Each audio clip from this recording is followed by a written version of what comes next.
Pension ഗുണഭോക്താക്കൾ ശ്രദ്ധിച്ചിരിക്കേണ്ട വളരെ പ്രധാനപ്പെട്ട അറിയിപ്പിലേക്ക് എല്ലാവർക്കും സ്വാഗതം. എല്ലാവിധ പെൻഷൻ അറിയിപ്പുകളും മറ്റു വാർത്തകളും നിങ്ങളിലേക്ക് എത്തുന്നതിനായി ഈ ചാനൽ സബ്സ്ക്രൈബ് ചെയ്യുക. സർക്കാരിന്റെ വീടുകളിലെത്തിയുള്ള പരിശോധന ആരംഭിക്കുന്നു എന്നുള്ളതാണ് പുതിയ അറിയിപ്പ്. അർഹതയുള്ളവർക്ക് മാത്രം ആനുകൂല്യം നൽകിയാൽ മതി എന്നുള്ള തീരുമാനത്തിലേക്കാണ് സർക്കാർ പ്രവേശിക്കുന്നത്. ഈ സാഹചര്യത്തിൽ നിരവധി പേർ പദ്ധതിയിൽ നിന്നും പുറത്താക്കപ്പെടും. ഇതിനായി സർക്കാർ പല മാനദണ്ഡങ്ങളും പരിശോധനയ്ക്ക് വിധേയമാക്കുന്നുണ്ട്.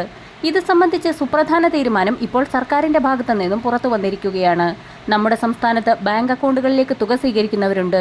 ഇതോടൊപ്പം തന്നെ കൈകളിൽ തുക സ്വീകരിക്കുന്നവരുമുണ്ട്. ഇവർക്കെല്ലാവർക്കും തന്നെ 1600 രൂപ വീതം നിലവിൽ വിതരണം ആരംഭിച്ചിട്ടുണ്ട്. 5 മാസത്തിലെ പെൻഷൻ കുടിശ്ശികയാണെങ്കിൽ പോലും 2024 ജൂൺ മാസം മുതൽ സംസ്ഥാനത്ത് അതത് മാസം പെൻഷൻ തുക കൃത്യമായി വിതരണം ചെയ്തു വരുന്നുണ്ട്.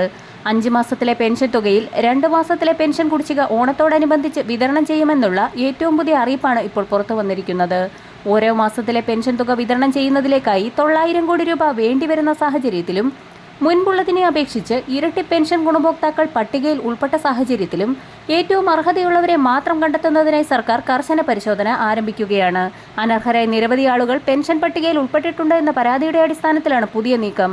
അനർഹമായ ആളുകൾ തുക കൈപ്പറ്റുന്നത് സംബന്ധിച്ച് നിരവധി പരാതികളാണ് തദ്ദേശ സ്വയംഭരണ സ്ഥാപനങ്ങളിൽ കെട്ടിക്കിടക്കുന്നത്. ഇതിന്റെ ഭാഗമായി പരാതി വന്നിട്ടുള്ള വീടുകളിൽ ആദ്യഘട്ടവും അതിനുശേഷം സർക്കാരിന്റെ അറിയിപ്പ് വന്നതിന് ശേഷം മറ്റുള്ള വീടുകളിലും പരിശോധന ആരംഭിക്കും. ഇതിൽ പ്രധാനമായും ഭൗതിക സാഹചര്യങ്ങളുടെ പരിശോധനയാണ്.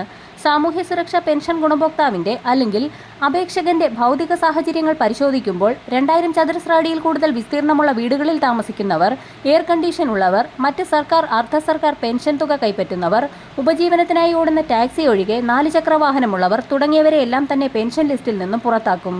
ഇതോടൊപ്പം തന്നെ ഇനി ഓരോ 60 വയസ്സ് കഴിഞ്ഞവരും വാർദ്ധക്യകാല പെൻഷൻ അപേക്ഷിക്കുമ്പോൾ ഉദ്യോഗസ്ഥർ നേരിട്ട് പരിശോധനയ്ക്ക് വിധേയരാക്കിയ ശേഷം ഇക്കാര്യങ്ങളെല്ലാം പരിശോധിച്ച ശേഷം മാത്രമേ പെൻഷൻ അപ്രൂവ് ചെയ്യുന്നതുൾപ്പെടെയുള്ള നടപടികൾ സ്വീകരിക്കുകയുള്ളൂ. കേന്ദ്രവിഹിതം കൂടി ചേർത്ത് പെൻഷൻ തുക സ്വീകരിക്കുന്ന ഗുണഭോക്താക്കളുടെ ആധാർ അധിഷ്ഠിത ബാങ്ക് അക്കൗണ്ടുകളിലേക്ക് മാത്രമാവും പെൻഷൻ തുക കൈമാറുക.